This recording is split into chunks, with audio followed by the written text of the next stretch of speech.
tiga orang manusia yang paling berani di muka bumi ini.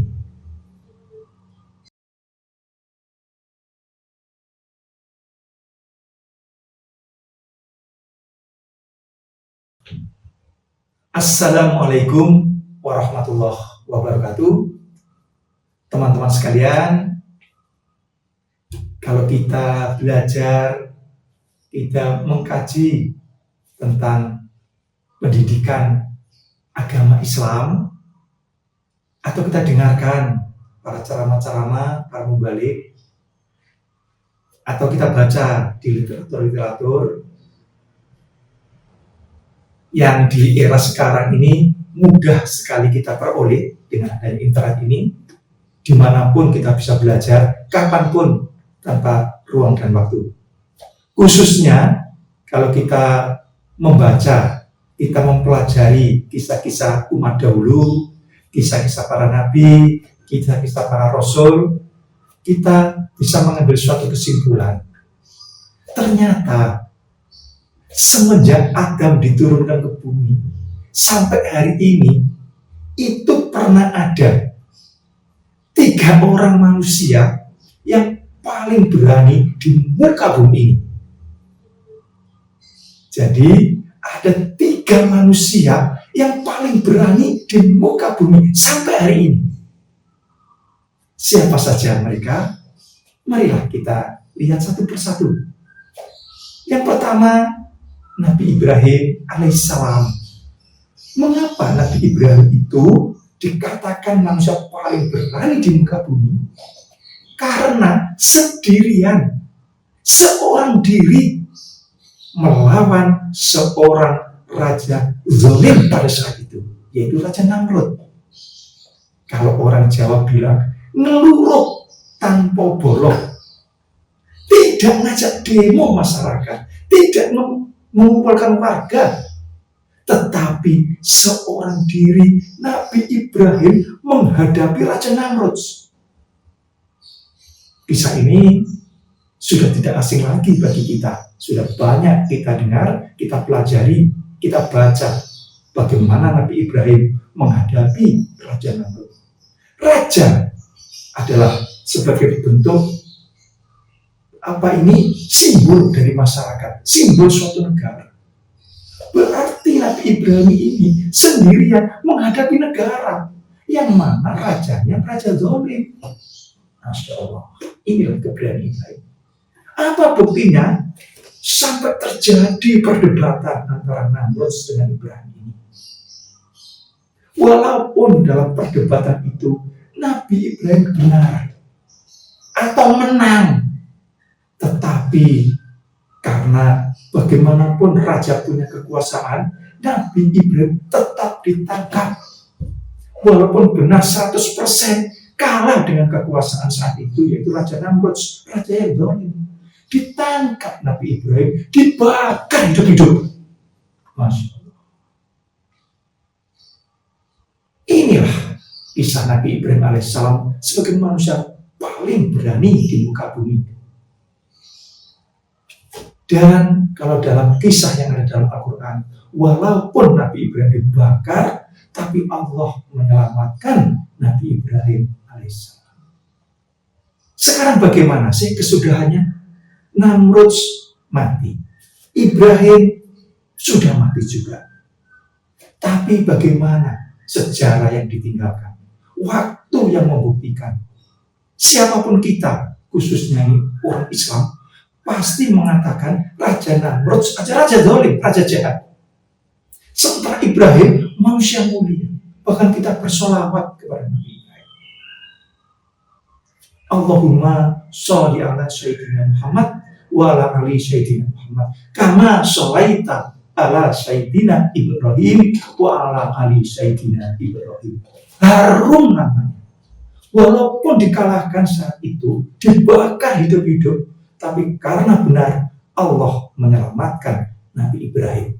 Dan sampai hari ini namanya harum, dipuji, dihormati oleh manusia seluruh dunia, bahkan atau khususnya orang Islam. Bahkan kisah perjalanannya dengan adanya Haji, dengan anaknya yaitu Ismail, dengan istrinya Hajar, diabadikan oleh umat muslim seluruh dunia, yaitu peristiwa haji dan sembelihan kurban. Inilah Nabi Ibrahim alaihissalam, manusia pertama di bumi ini yang paling berani. Tidak ada lagi selain Ibrahim sendirian melawan kerajaan yang mana raja itu adalah Raja Zalim, yaitu Raja Namrud. Yang kedua, dari kisah Al-Quran, manusia yang paling berani yang kedua adalah Musa dan Harun. Karena Musa dan Harun adalah ibarat satu paket. Dua adalah satu, satu adalah dua. Jadi Nabi Musa dan Nabi Harun alaihissalam, apa buktinya bahwa Nabi Musa dan Nabi Harun ini termasuk manusia yang paling berani di muka bumi ini setelah Ibrahim? Beliau berdua juga menghadapi kerajaan di mana rajanya saat itu Fir'aun di Mesir. Fir'aun, coba bayangkan, raja yang sangat berkuasa, pasukannya besar, kuat, dan zalimnya minta ampun, bahkan mengaku dirinya sebagai Tuhan. Coba bayangkan bagaimana Nabi Musa berdua dengan Harun ini menghadapi negara, yaitu kerajaan yang ada di Mesir yang dipimpin oleh Fir'aun. Terjadi head to head, face to face, berhadap-hadapan Nabi Musa dengan Fir'aun. Berkumpul saat itu masyarakat di alun-alun kerajaan Mesir. Kalau sekarang bukan adu argumentasi, tapi adu bukti. Mungkin orang Jawa mengatakan adu kesaktian, adu ilmu. Karena yang didatangkan oleh Fir'aun itu tukang-tukang sihir, seluruh Mesir yang ahli-ahli sihir.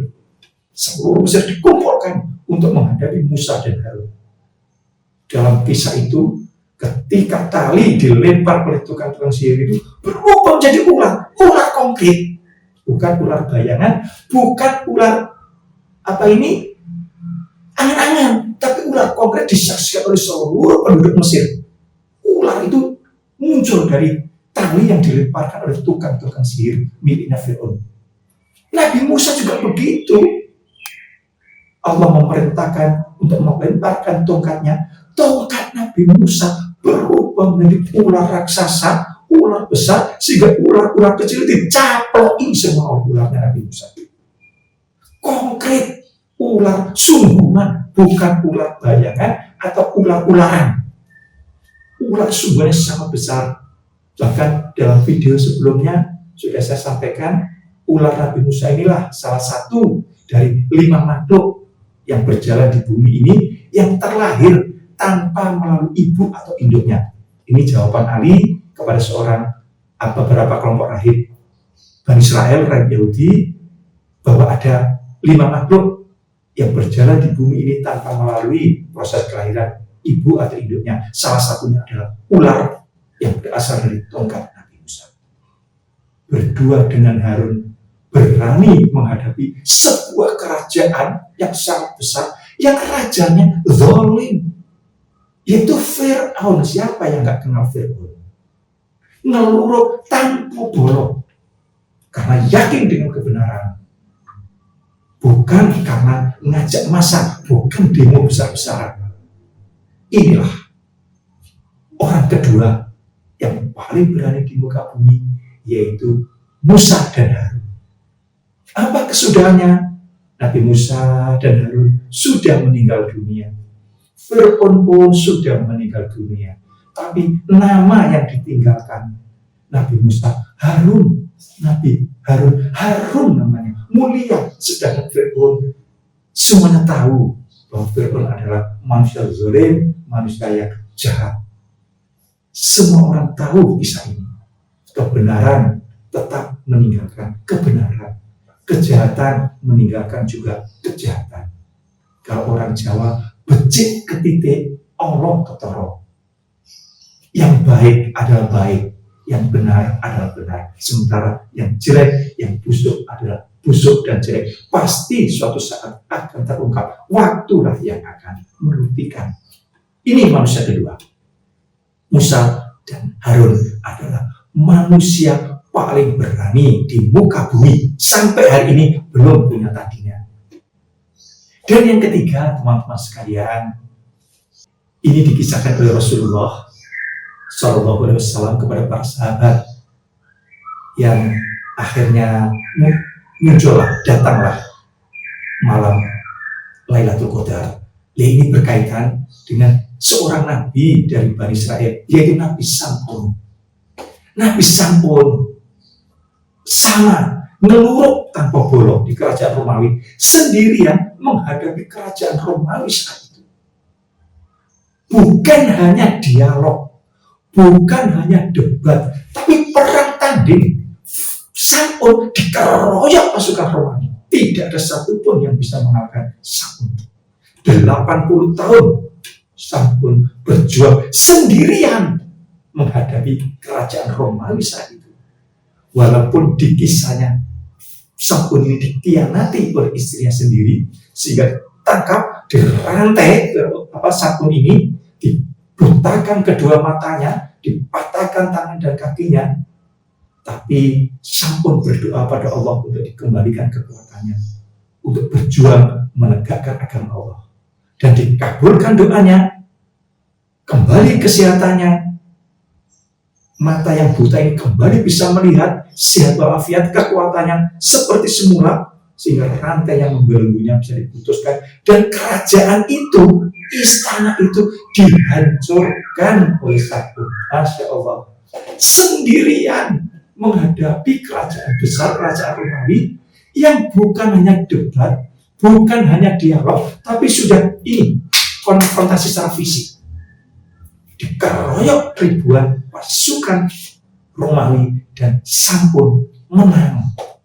Nah, inilah kisah Sam'un ini. Akhirnya turun ayat tentang malam Lailatul Qadar yang kebaikannya lebih baik dari 1000 bulan atau 80 tahun. Dan kita umat Islam banyak yang mengharapkan untuk mendapatkan malam Lailatul Qadar ini. Ini terkait erat dengan kisah Nabi Sam'un.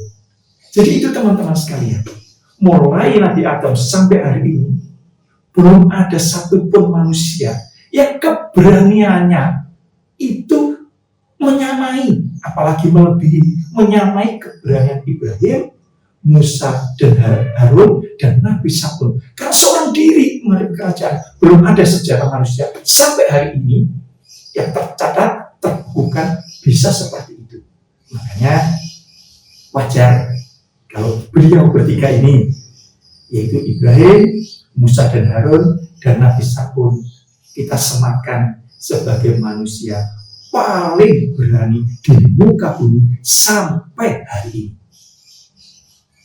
Itulah teman-teman, sebuah kisah inspirasi Islami, semoga dapat menggugah kita semua bahwa kebenaran itu bagaimanapun pahitnya adalah kebenaran. Memang kebenaran itu bisa dikalahkan, kebenaran bisa ditutup-tutupi, kebenaran bisa ditindas, kebenaran bisa dihantam.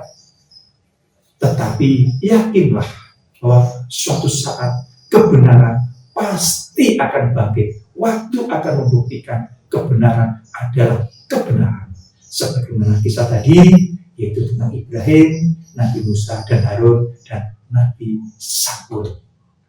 Itu saja teman-teman. Mohon maaf kalau ada salah dan kurangnya. Assalamualaikum warahmatullahi wabarakatuh.